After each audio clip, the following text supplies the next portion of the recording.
পথ দুর্ঘটনায় মৃত্যু হলো এক ব্যক্তির। ঘটনাটি ঘটেছে গতকাল মুর্শিদাবাদের নবগ্রামের পলসন্ডা 12 নম্বর জাতীয় সড়কের ওপরে। জানা যায় জগন্নাথ মণ্ডল নামে এক ব্যক্তি, সে বাড়ি থেকে বাইকে করে পলসন্ডা বাজারে এসেছিলেন।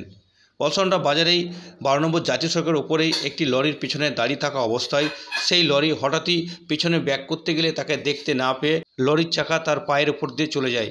তারপরেই স্থানীয়রা তড়িঘড়ি তাকে সেখান থেকে উদ্ধার করে স্থানীয় হাসপাতালে নিয়ে গেলে সেখানে চিকিৎসক তাকে মৃত বলে ঘোষণা করে। দুপুর 2:30 নাগাদ আজ বহরমপুর মর্গে তার দেহের ময়নাতদন্তের জন্য পাঠানো হয়। পলসন্ডা যাচ্ছিলেন বাড়ি থেকে হ্যাঁ। যাওয়ার পর পলসন্ডা চৌরাস্তার মধ্যে ওখানে ঠিক 6টা নাগাদ হঠাৎ করে, আমরা তো বাইরে ছিলাম, হঠাৎ করে শুনতে পেলাম ফোনে যে এরকম অ্যাক্সিডেন্ট হয়েছে। তারপর হোয়াটসঅ্যাপে ছবি পাঠিয়ে দেখতে পাই দুটো পা একদম ফ্র্যাকচার হয়ে গেছে।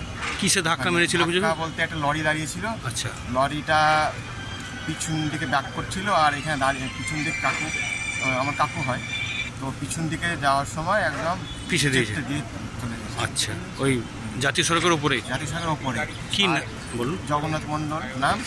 ওই জায়গাটায় আমাদের প্রত্যেক মাসে একটা দুটো করে অ্যাক্সিডেন্ট হয়। কিছুদিন আগেও তো হলো, কিছুদিন আগে হয়েছে, কিন্তু এটা প্রশাসনের আমার বিনীত অনুরোধ, ওই জায়গায় যদি আন্ডারগ্রাউন্ড বা সাবওয়ে টাইপের কিছু করে তাহলে বহু মানুষের মূল্যবান প্রাণটা এভাবে যেন না যায়।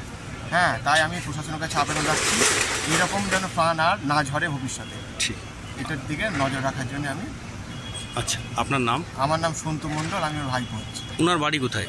জলুখা গ্রাম, পাশে পড়াশোনা নবগ্রামের মধ্যে 1-1.5 কিলোমিটার। নবগ্রাম যেতে হবে না, মানে নবগ্রাম থানার মধ্যে।